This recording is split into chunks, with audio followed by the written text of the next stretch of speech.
understand who I am. I'm Cam F. Awesome. I am your MC for the day. Been vegan since 2012, on the USA National Boxing Team, #1 heavyweight in the country.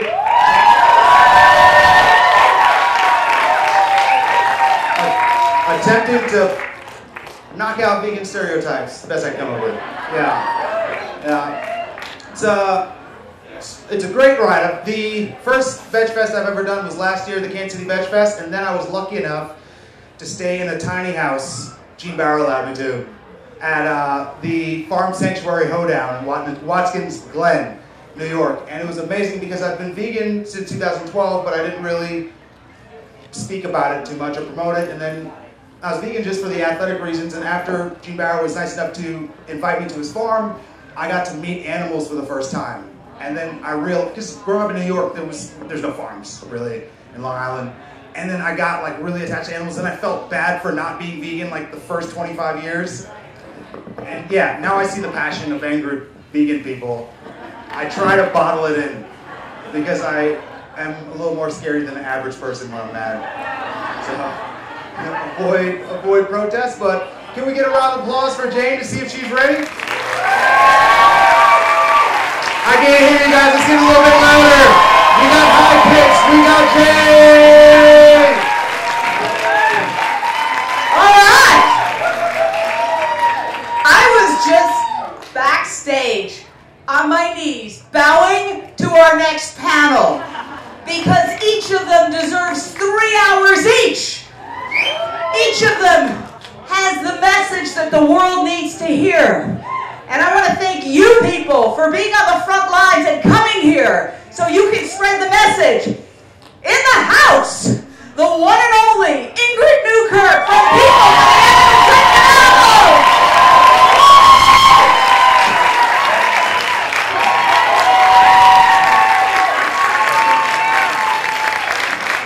In the house, the one and only Gene Baur from Sanctuary.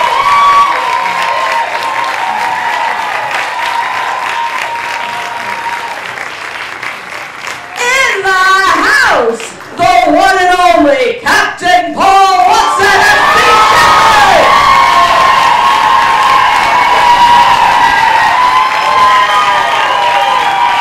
in the house, the one and only Devries of Speciesism, the movie, and Mercy for Animals.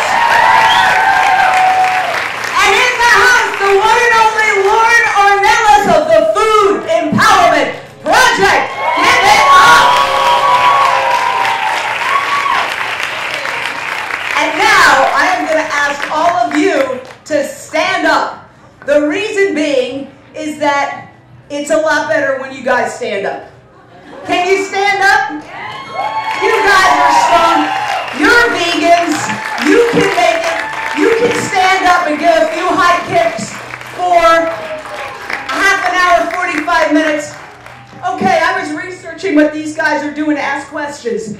First of all, give it up to PETA for getting Donna Karen to give up fur! Take it away. Well, not only Donna Karen, of course, but Tom Ford, Michael Kors, it just goes on.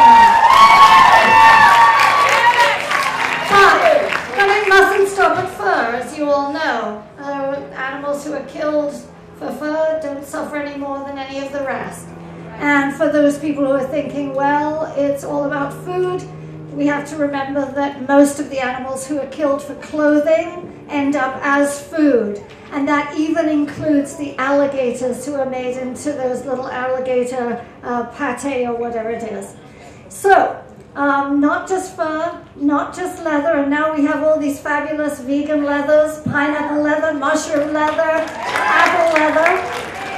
But we just broke the story. We had done Angora, taking people to China to see how the rabbits are plucked alive and have their throats slit. And so we decimated the Angora industry, but we just broke the investigation into mohair. And H&M, who else? Anthropology,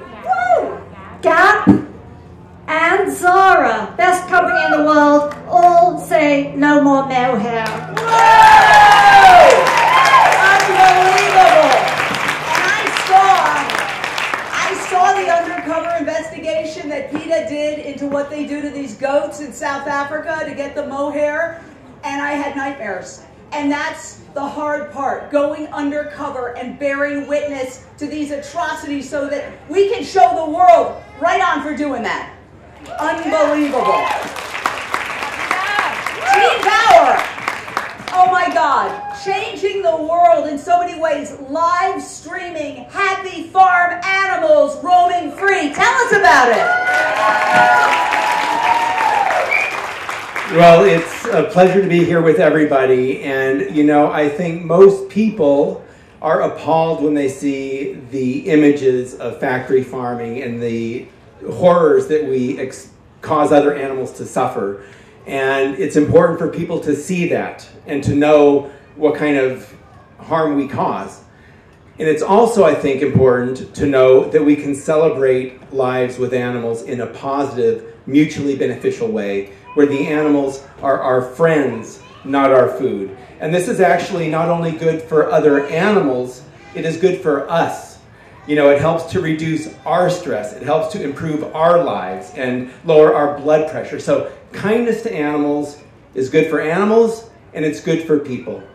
Cruelty to animals is violence against everything. And it unfortunately boils down to power, and humans tend to have more power than other animals.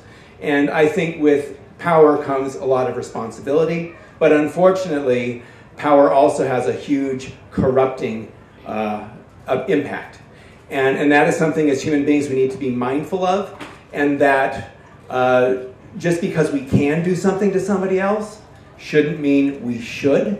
And thankfully, thanks to the great work of folks up here and folks throughout this event, people are seeing how wrong our conduct has been and are demanding changes. And that's, you know, the undercover investigations, the speaking out against it, and then consumers voting with our dollars for a different kind of economy. You know, using mushroom leather, things like this, instead of animal skins. So we're at a great time. There's more momentum than ever before, and we're all part of it, and it's just beautiful to be here with all of you.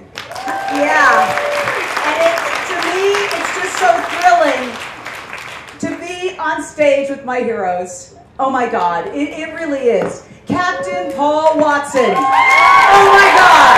Oh! The animals you've rescued, the nets that you have pulled from the ocean, the illegal fishing you've stopped, and the wars you've waged on the high seas. Tell us. Thank you. Right now we have about 200 volunteers on 12 ships around the world and stopping poachers or in East Africa, West Africa, Peru, the Caribbean, Australia, Indonesia, the North Pacific, and pretty much everywhere we can get to where we can make a difference.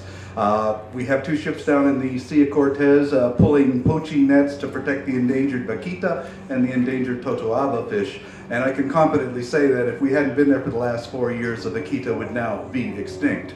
And so we're making a difference on that level, but on many other levels too. But Neptune's Navy, as we call it, is a vegan Navy. It always has been. Well, vegetarian from 1980 until 2000 and vegan since 2000. And now our crew don't have to be vegans to serve on the ships, but they have to be vegan while they're on the ships.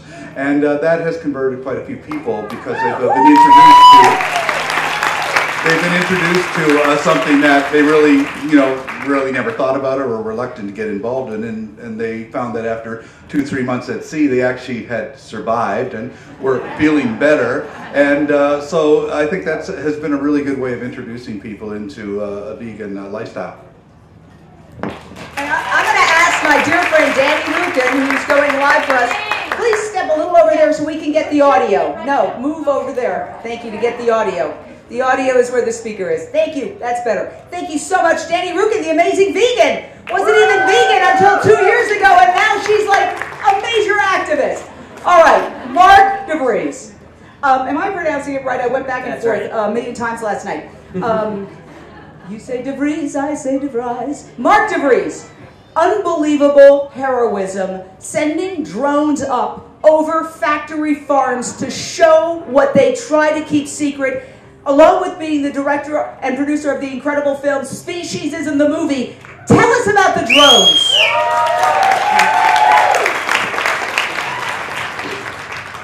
I think most people don't realize that farms practically don't exist anymore. People imagine, because the animal agriculture industry has done such a good job marketing the idea that there are animals on something like a sanctuary with grass and a red barn and so forth. And so I realized that the best way, one of the best ways to show people what really happens, that animals are not raised on farms at all, that they're in industrial factories. They're not raised, they're grown. It's like a science fiction dystopia, except it's real. Everything is controlled for maximum production. The lighting, the temperature, the feed. So I fly these drones overhead and reveal through past the fences, the barbed wire fences, the ditches that are cut into the ground to try to stop people from seeing what's really there, where food comes from. I fly the drones overhead and reveal these massive industrial factories where thousands upon thousands of animals are kept in conditions that would often, with various types of treatment, warrant criminal animal cruelty charges if cats or dogs were the victims. These are animals whose depth of emotion, the evidence clearly suggests, is as strong as yours or mine. They can feel grief, they can feel joy, and we treat them as though they are machines. And the good news is that this, thanks to undercover investigations from various animal advocacy organizations, and as a result of people sharing this information on social media and so forth, and these drone investigations now as well, this is coming to light. Now, all of us collectively, by spreading awareness, by educating people one by one, are making a difference, changing the world, waking people up, preventing the industry from ever being able to keep us all in the dark again. And I think that's a reason for all of us to remember that every day we can do something to educate others in the real world and online, and we should never give up, because collectively, we're not alone. You're not doing this yourself. Collectively, we are all changing the world for animals, and it is happening. And it will continue to happen if none of us give up. It is happening! And I gotta give a shout out to a couple of people. My nephew Paul, a vegan, and his daughter, vegan from birth, Gold Star vegan. She is out there somewhere hula hooping on the grounds. And one of my heroes, Lisa Bloom, a vegan attorney. Stand up, Lisa, please. Who is walking the walk.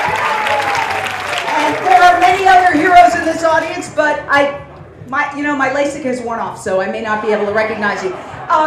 Lauren Ornelas, one of the most important components, the Food Empowerment Project, showing, and I know this is a word that's used a lot these days by the very smart people who don't get this but will, the intersectionality of the abuse of people, workers, and the environment, and consumers in food deserts. She brings it all together with animal rights. Lauren Ornelas.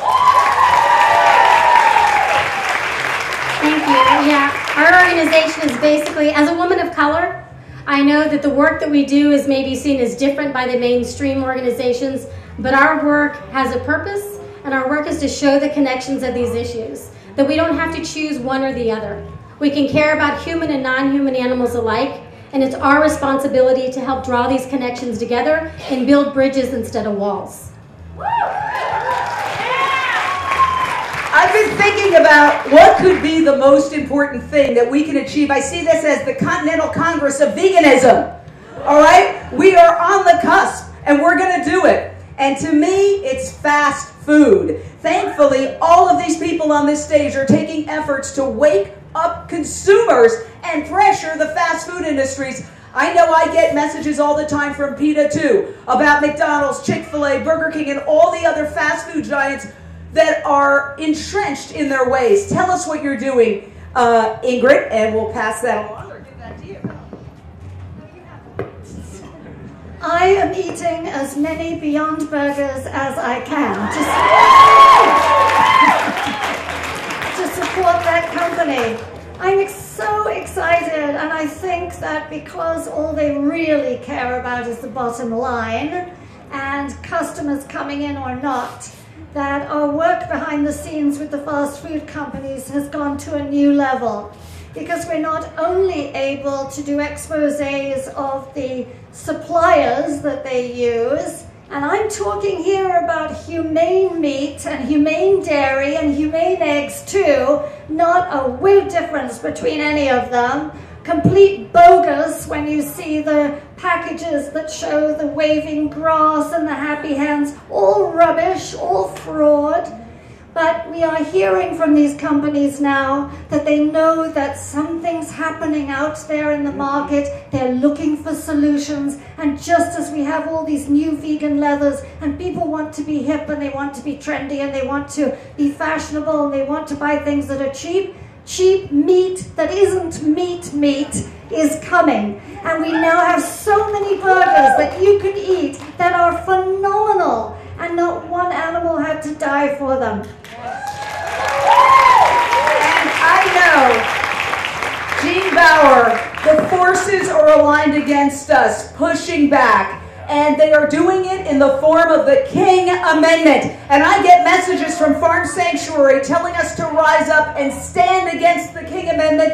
So I called my Congressman Ted Lieu and I said, hey, I want you to kill the King Amendment. And they took my name and they took my information. I urge all of you to do the same thing. What's the King Amendment? Yeah, the King Amendment is part of the Farm Bill, which is a federal piece of legislation that governs food policy, but it's crafted by the Agriculture Committee, made up of lawmakers very friendly to agribusiness, including Steve King, a congressman from Iowa. And he included, he's one of the, he represents the biggest factory farming interests that exist. And he introduced this amendment to undermine state humane laws, state environmental laws, state labor laws, to allow factory farms to continue to operate in a way that is a violation of basic humane standards. So the King Amendment is a huge problem with the Farm Bill. So if you haven't done so already, please contact your federal representative, urge them to oppose the King Amendment. In fact, even encourage them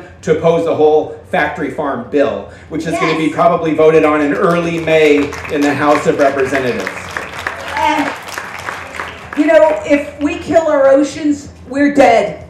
And it seems like the entire planet and the oceans have you in their hands, because you are the one who is fighting, often doing the work that governments should do on behalf of the oceans, but they're not doing. Tell us about some of the work you do to stop the decimation of our oceans. Well, the problem is that governments really have very little economic or political incentive to go out and save the oceans. For the most part, nobody really thinks about it. The fact that 80% of the air we breathe is produced by phytoplankton in the ocean, not many people are aware of that. And we've had since 1950 a 40% diminishment in phytoplankton populations around the world, and that's because we've diminished so many other animal species, whales, seals, and that. In fact, whales are the farmers of the ocean. They feed the phytoplankton. Their manure carries nitrogen and iron, which are the nutrients necessary for phytoplankton, and because of that, it's being diminished. Also, people aren't very much aware that 40% of the fish that's taken out of the ocean isn't eaten by people. It's fed to chickens and factory farms. It's fed to pigs and domestic salmon and fur farms. And in fact, the strange thing about it, chickens now around the world eat more fish than all the albatrosses and puffins and penguins put together. And domestic house cats eat more fish than all of the seals in the North Atlantic. And pigs are eating more fish than sharks. And we don't think about these things, but we're literally eating the ocean alive. But on the positive side, I've seen such an incredible growth in the vegan movement over the years. It's just incredible. I mean, if you go back 20, 30, 40 years, back in 1980, nobody knew what a vegan was. And especially, you know, I could see that we were gaining support when I go to southern France, for example, where back about 1980, you'd say, do you have anything vegetarian? It was always like, quoi? So we were at a seaside restaurant there, and I noticed they had veggie burgers on it, and I said, wow, this is amazing. When did you do this? We got tired of all of these tourists that come here and all they order is French fries because that's all they can eat. So if we're going to make any money, we have to get this stuff out of here. So consumer pressure is getting to them, and they're responding to it. Mark, you work with Mercy for Animals that does undercover investigations into these factory farms, sending people, imagine, these heroes who have to actually go through the process of being a worker in these farms, even though it's gut-wrenching, living in hotels, risking their lives while wearing hidden cameras. What's the latest on how Mercy for Animals is using that hidden camera technology, and you as well, with Mercy for Animals? Undercover investigations done by many organizations, Mercy for Animals, PETA, Compassion Over Killing, Humane Society of the United States. These function as the eyes and ears of the public. The factory farms are never going to let us inside. As we've talked about, the main thing they want is for us to, A, not think about it at all, and B, if we do think about it, imagine that there are animals on that waving grass and so forth. And so these investigators, who I'm very lucky to have gotten to know many of, are really remarkable, brave people who work in these factory farms, and they document the abuse and they document the conditions that these animals are forced to live in day after day. And what allows these investigations to be successful is all of us who share them and who support these organizations and who speak about them. That is what is getting the message out about factory farming. And I think it's very important to remember that these animals really are like us in the ways that matter. You know, throughout history, people have abused and exploited other groups of people and used the justification that those people are inferior and that whoever happens to be the group in power says that they're superior. And we say that that group of humans, whatever they are, exist for our use. But we're doing the same with all of the other species that we share this planet with.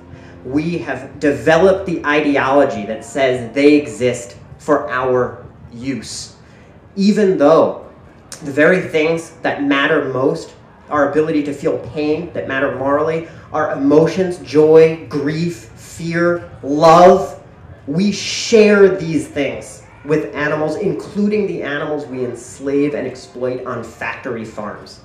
And as these undercover investigations from all of these organizations continue coming out, people are seeing these animals as individuals and they are seeing what they go through, and it is making a difference. And again, every single one of us, every time we speak with someone, every time we share a video, that is making a difference. And especially if we do so with kindness and appreciation, that people are stuck in their habits. They're not used to the idea of changing their diet. Sometimes it takes them time. They are, as Ms. Newkirk often says, I believe, pre-vegans. Yeah! And that's what they all are. And we can, little by little, move them forward. And I want to say, my late mother, who was pretty much a vegan and lived to 99 and a half, her best friend, Nilda from Argentina, is sitting right there. She's been watching all of the panels, and she's going to be vegan by the end of this afternoon. Okay. But you know what's funny, and I want to give you a compliment, Lauren. I have friends and relatives who just don't care about animals. They're all about people, and they think it's a competition. And so I was researching you, and I sent them a link, and I said, for those who don't care about animals, take a look at the horrors workers endure in factory farms. And I sent them a link from your website. You take the approach of course, animals as well, but you talk about the horrific impact, the trauma that killing for a living it inflicts on people who have no choice about what job they're going to get. We do. I mean, I'm celebrating my 30-year vegan anniversary, so, and I've done numerous investigations of factory farms and slaughterhouses, so I've seen for myself what happens inside. But our work is more about getting people to recognize that just because something is vegan doesn't mean it's cruelty-free. So we do talk about what happens to factory farm workers and slaughterhouse workers, but we actually put more emphasis on those people who pick our food. So because as vegans, we want everybody to think about with their food and how those animals are treated, and we need to stop to think about who picks our food. And that's farm workers who suffer in the fields, and they are who is responsible for everything that we eat, unless you grow your own food. So this is a way of us having the ability to lower our self-righteousness a bit and remind people that we know we're not perfect and that we need to do our best to eliminate some of the suffering in our own diets. Just like we want people to think about how non-human animals are treated, we can't ignore how human animals are treated in the food supply either. And we have a responsibility. It's not a one or the other. We are in this together. We don't have the ability anymore to be single-issued.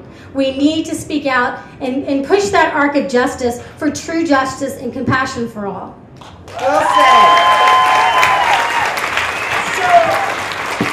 Ingrid, tell us where the movement is going, because as I look at it, I see casual dining is changing. You know, you have TGIF Fridays and the Counter and all of these places offering vegan alternatives. You have White Castle being on the forefront of offering a vegan burger, but there are those entrenched industries, and 1 out of every 4 people eats fast food. Fast food continues to increase, especially like the Chick-fil-A's of the world.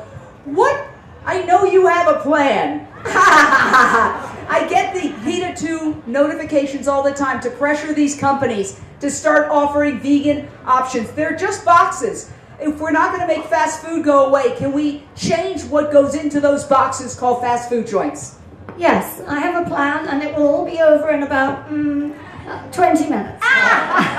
No, one of the most important things, of course, is that it's often generational when we change something. And what someone grows up doing today is not what they grew up doing 30 years ago or 40 years ago. And I have the wrinkles to prove that I can think back to how it used to be. You know, when we were growing up, we wanted a fur coat, and our mothers did, and our grandmothers. That's all gone. And I think kids growing up today are going to have all these super choices. We have an app thing where you get a message and you just press Y, and that's all you have to do, 1 finger Y, and that's a message that goes to the fast food places and to everybody else who's exploiting animals. And I don't want to leave laboratories out, because the animals in laboratories often get forgotten, and they shouldn't be. But we've seen it with cosmetics, we've seen it with medical devices. It's choice, it's generation, and more than anything else, it's push, push, push. No one has to be impolite, but we have to be persistent. And we have to never, ever miss any opportunity to weigh in. This is our world, and we've taken it away from the animals. Let's move in, let's weigh in, and let's say, this is what we want. And then the producers will listen, because we'll not give them our money. Absolutely. And I want to say that even though I'm not exactly a Gen Z by any means, I do get the PETA 2 email alerts, and I do have the app. I urge all of you to get it. 0 to 100, get this app, because it's so fun for me. I hit X, and then X2, and then X3, and then X4, and in that short 30 seconds or 20 seconds, I've sent a message to 4 fast food producers or 4 companies that use animals, and it's all thanks to PETA. Well done. Well done.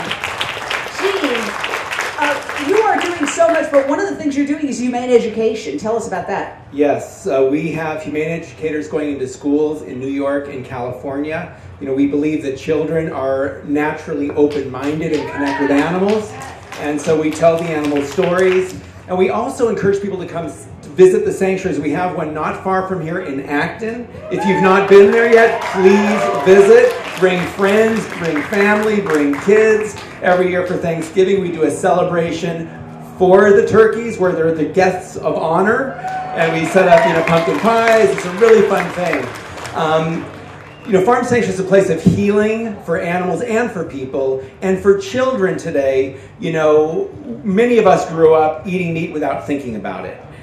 Children today, I think, through information online and through their phones, have a lot of knowledge now about factory farming. And they also have knowledge about Googling like vegan lasagna and the kinds of things they can eat. So there are solutions. And so we're in the schools now encouraging the next generation to basically live in alignment with their natural, humane tendencies. I think most people are humane and would rather not cause unnecessary harm. But when everybody around you is doing something bad, you think it's the normal thing. And then people tend to start doing what those around them do. We're social animals. So if children are exposed to seeing farm animals as friends instead of as food, and there are other people who model that relationship and that connection and that behavior, it's going to start rubbing off on the kids. So we're in the schools and hoping that more of these kids start thinking about this and maintaining their natural connection and compassion for animals. Woo! Captain Hall, I was on one of your Sea Shepherd vessels when it was docked in, I was trying to do like a pirate accent, but that didn't work. When it was docked in Marina del Rey, and it was just so fascinating. I really thought, oh, I would love to go out on one of these boats. But there is a way to be a part-time hero. Tell us about that. Okay, well, apparently you can, I saw these pictures of these guys like weekend warriors unfurling nets and doing things for you guys on a part-time basis. In other words, you don't have to get on a boat and go to Timbuktu. Well, yeah, I'm not really familiar with that program. Maybe it was just those mushrooms that I had last night.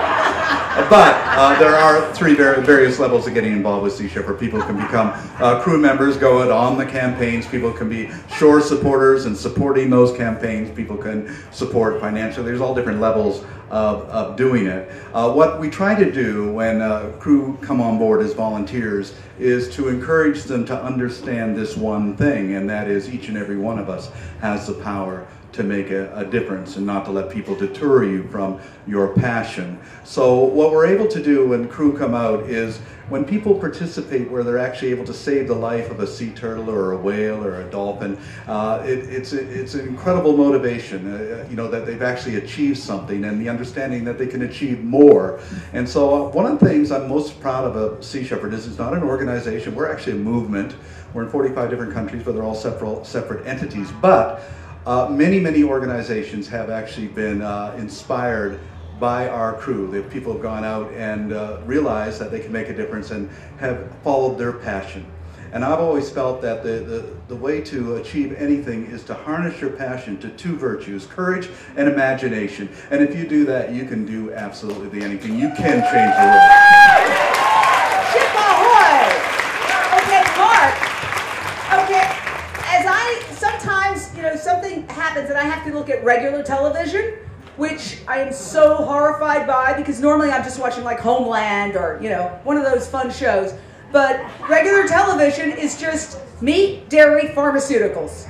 And, you know, as somebody said, there's a reason they call it the Food and Drug Administration. First they feed you the bad food, then they feed you all the drugs. And it's like, I know, you know, watch out for suicidal ideation and, you know, just like, it's amazing to me that these commercials are allowed on the air. But the great thing is that thanks to PETA, Farm Sanctuary, Sea Shepherd, Food Empowerment, Mercy for Animals, the information is getting out there on social media. And Mercy for Animals, you do so much with the memes, not to say that the other groups don't, but tell us about some of the things that you do to get around that mainstream media news blackout on animal rights and the constant droning information about meat, dairy, pharmaceuticals. Well, droning in the other sense is part of what we do, and that's really has a big impact. I'm really happy to say that the program, the main thing that I've been working on recently, flying these drones over these factory farms and releasing them as short documentaries, reaches literally for each one over 1 million people, and sometimes up to 15 million people. And that also goes for videos that, yeah, it's wonderful, but and also all these other organizations and different types of videos. And I think it cannot be exaggerated how powerful video media really is. We are primates whose predominant sense that stands out is our eyes. We're visual animals. That means we look around at the world and judge it with our eyes before our nose, for example, like black bears do, and so forth.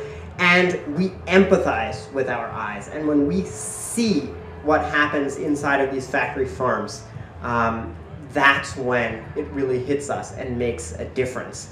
So social media has a tremendous impact because you're able to reach people directly. Facebook, Twitter, Instagram, and then of course also blogs, in addition to social media, are reaching through all of these organizations millions upon millions of people with things that you almost never see on mainstream media because it's not a sensational story. It's not a specific tragic accident or something funny that the president did or something like that. It's just, it's something that's going on all around us all the time.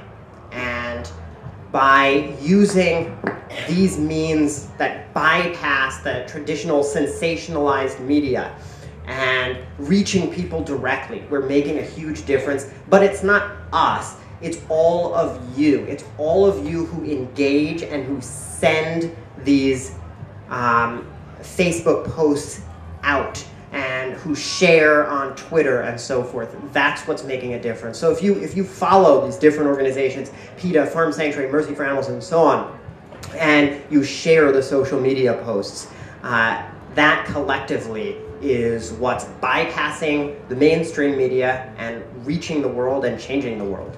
And I just want to say, we're going live at Jane Unchained, facebook.com/Jane Velez-Mitchell, so please hit share. And so your pre-vegan friends can see this incredible panel, and that's just, it's happening right now. We're live.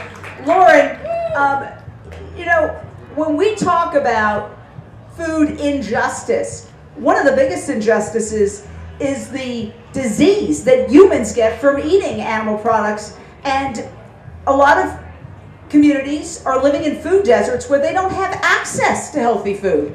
How do you tackle that, and how does that work into this whole larger movement? Sure. It's always interesting because I'm like, what is she going to hit me with? Am I going to be ready, or am I going to be like Paul going, I don't know what you're talking about? We don't have that program. But no, our work, we work on lack of access to healthy foods in communities of color and low-income communities, and we do that for two reasons. One is because it's an injustice that many communities, predominantly people of color, senior citizens, don't have access to healthy foods. And unfortunately in this country, it's a privilege to eat healthy instead of a right like it should be. But we also do it because as a vegan organization, we want people to not consume animals, right? But they can't go vegan, they cannot go down this path if they don't have access to fresh fruits and fresh vegetables. And that's the reality for many people. So we really want people to think about when they say things like it's easy to go vegan, that that's not the case for many people in communities around the country and in fact around the globe. It's not easy for everybody to go vegan. So what we do is we look at colonization and how, and again, I'm a very proud Chicana. So, you know, I look at the fact that colonization is what brought dairy to my lands and my indigenous ancestors. And that's why my people can't digest the milk of another species into adulthood, which seems odd anyway. So we don't call this lactose intolerant, we call it lactose normal. Because there's nothing wrong with us because we can't digest the milk of another species into adulthood. So we work with community organizations to build up and survey, find out why they're lacking access to healthy foods. We physically survey every establishment on their access to fresh, frozen, and canned fruits and vegetables, as well as meat and dairy alternatives. Then we turn around, we go back and we do focus groups to determine what the community wants, because they are who matters is the community, not anybody going in and telling a community what they should and shouldn't be doing.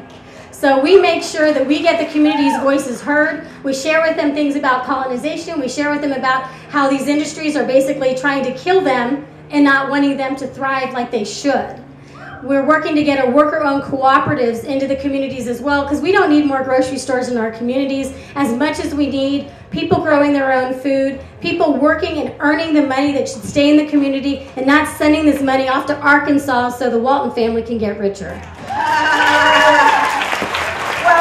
We talked a lot about how this is a consumer issue, but the truth is the government has its thumb on the scale. We all know that the average hamburger that would be so cheap would be much more expensive, 6, 7, 10 times more expensive if it weren't subsidized by the government. So I think one of my final rounds of questions here is, how are we going to deal with the government? We live in an age where we had a purge of the animal welfare data from the USDA website. It was just removed.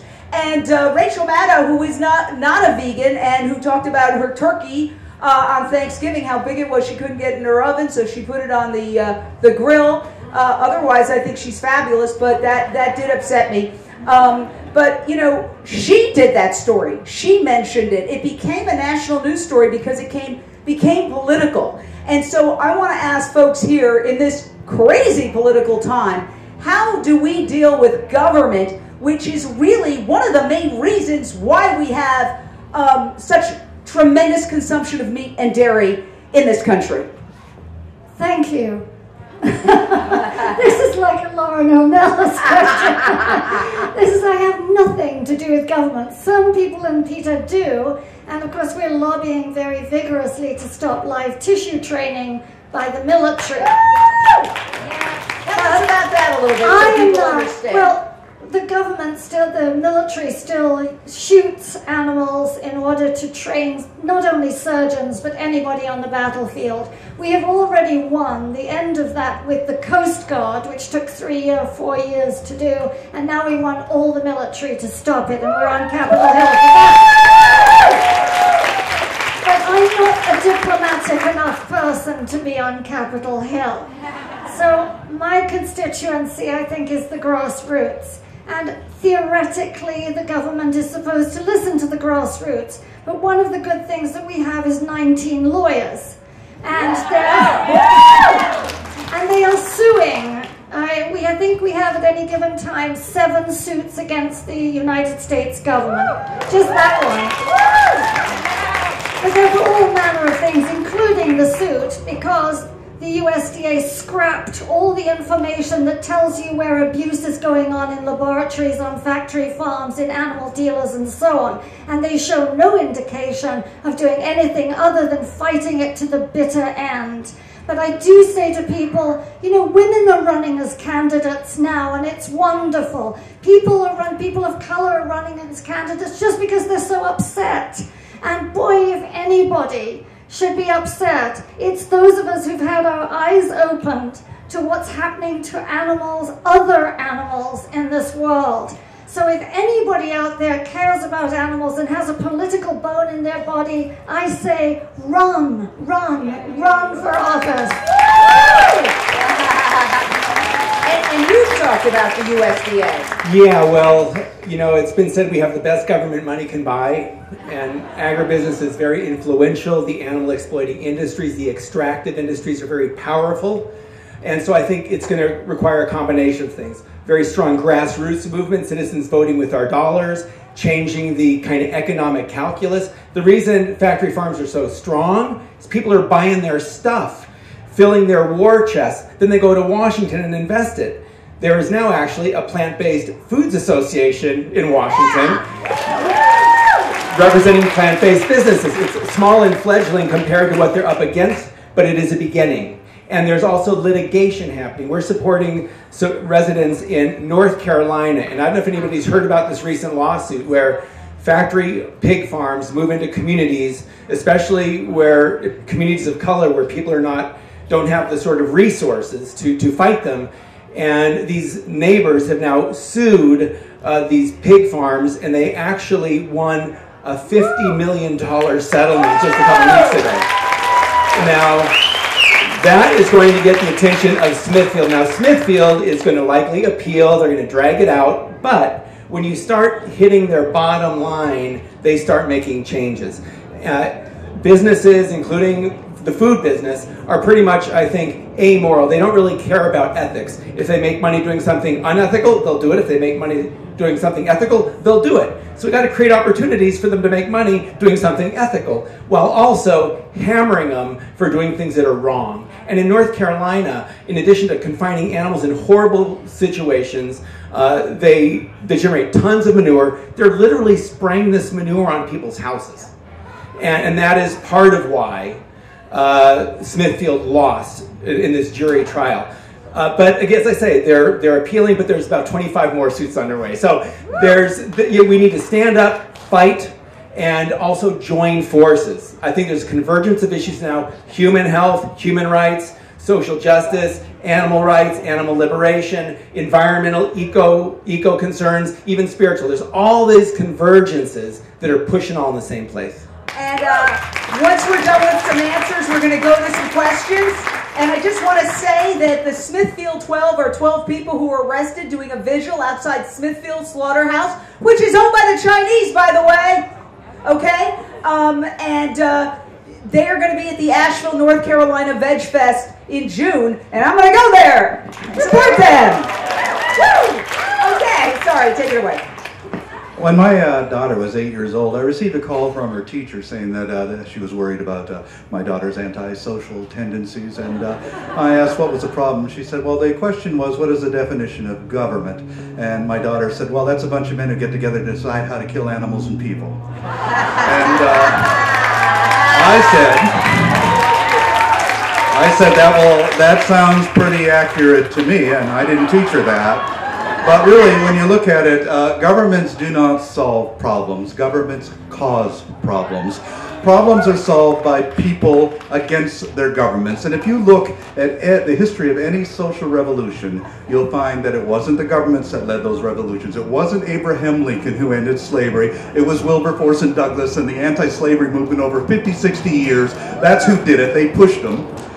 He was even reluctant to sign it and didn't even do it until the last year of the Civil War. Now then, you also have the women's suffragette movement. Who was fighting them every step of the way? Woodrow Wilson. He was the one who was behind them being beaten, jailed, and he gets to sign the amendment. He's the guy who gets to say, well, I gave women the vote. No, he didn't. He was the #1 enemy. Governments take credit for what the people do, but it is the people to do it. So never, ever depend upon governments to solve problems. But movements overwhelm governments. And this movement is an incredibly growing movement. It's growing faster than most movements I've seen throughout history. And it is having an impact. Now governments politicians, they either agree or they get run over. And that's what's going to happen. They will be tossed out and they will be replaced because they have to get with the program or just retire.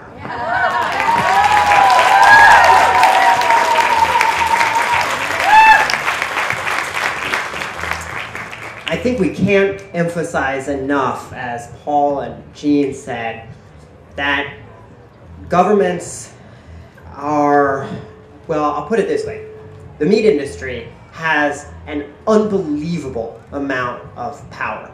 It has an astonishing amount of power to fight legislation that would regulate it and to support regulation that does things like preventing undercover investigations. They are lobbying the government to keep us in the dark and to keep exploiting and abusing animals. And they are a multi-billion-dollar industry. But they get their money from every single person who buys products on factory farms. So it's not them.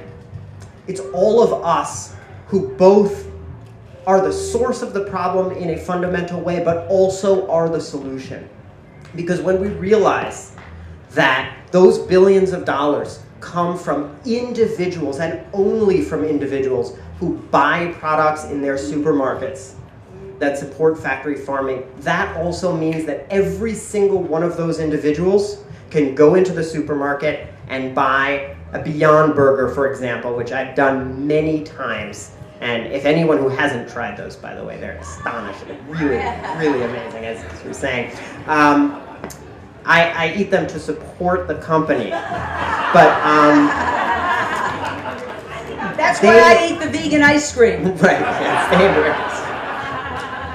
But what I want to leave you with is that means all of us have tremendous power collectively. We are the solution. They can't continue exploiting animals without people buying those products. And when people stop buying those products, there's nothing they can do about it. they will stop exploiting these animals. And we see that happening as more and more people become aware of what's happening and as more and more people change their diets. But I just want to remind you all that everyone has such deeply ingrained habits. They've been taught that it's okay to eat animal products. They've eaten it for their entire lives. They think they're in the habit of doing it literally just because they haven't thought about the alternative. So it's very important to be kind and be patient, to have empathy for people who have not yet made the switch, and realize that by leading by example and showing that you are a happy and healthy vegan, that is going to change things. And are we happy and healthy? Are we happy and healthy? Laura, leave you with the last word, my dear. Well, to me, the federal government is completely irrelevant. It's never, I mean, it's not anything that I ever put my time or energy into. I've seen too many bills over the decades that still haven't passed that were for animals. So I really don't consider it any part of the work that I do. What I do consider, though, is community.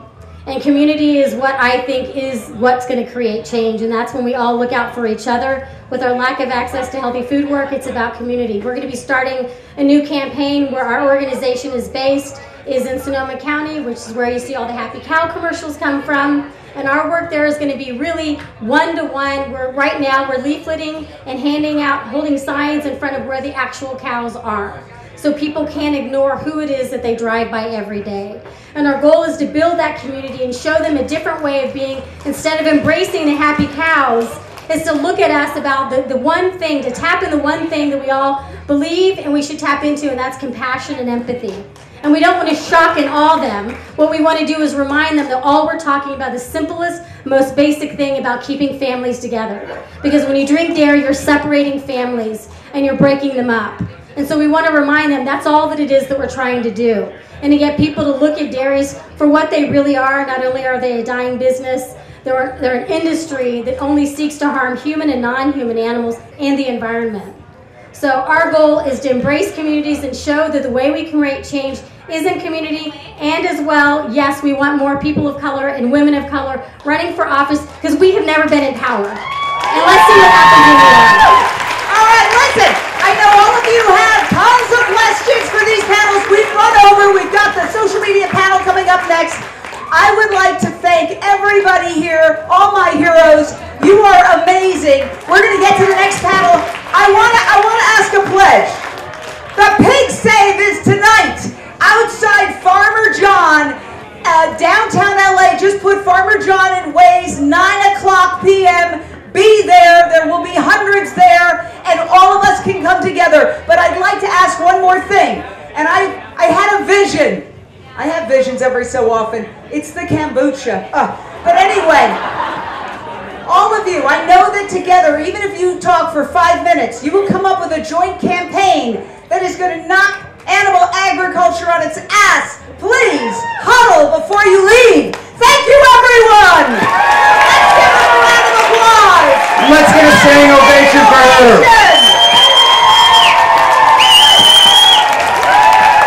Great job, great job. I love your energy.